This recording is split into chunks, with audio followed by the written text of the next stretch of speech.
Nananatiling palaisipan pa rin sa mga eksperto ang lunas sa sakit na AIDS. Bukod sa sinasabing nagmula ito sa Africa, papaano nga ba na ipapasa ang sakit na ito?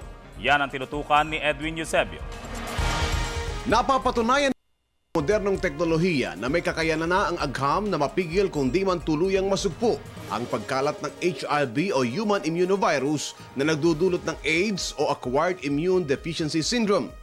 Halimbawa nito ang tuberculosis at malaria na nagawang mapababa ang antas ng epidemya na hindi aakalaing magagawa 10 taon matapos nakatakutan ang naturang mga karamdaman. Ayon sa mga eksperto, kailangan ngayon ang mabilis at matatalinong paggamit ng mga kagamitan para masugpo naman ang paglaganap ng HIV/AIDS. Salamat na lamang sa patuloy na pag-inog ng mga kaalaman para maunawaan ang AIDS. Ito ang nagbunsod para sa pandaigdigang pagkilos para labanan at sugpuin ang paglaganap ng AIDS. Unang naging positibong hakbang ang geographical at epidemiological mapping upang mapagtuunan ang mga lugar na mabilis ang pagkalat ng AIDS. At dito, napag-alaman na sa kontinente ng Africa, unang kumalat ang AIDS.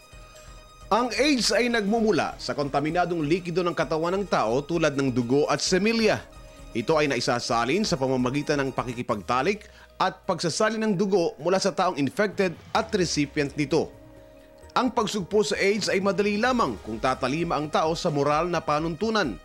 Ito ay ang pakikipagtalik sa kabiyak lamang o kung di man maiiwasan ay gumamit ng proteksyon, partikular ng kondom.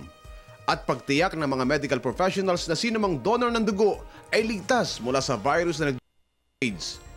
Pag-iingat, bukas na kaisipan, at patuloy na pag-aaral sa panganib na idudulot ng AIDS ang dapat na nasa isip lagi ng lahat upang tuluyang masugpo ang naturang epidemya. Para sa Telebisyon ng Bayan, Edwin Eusebio.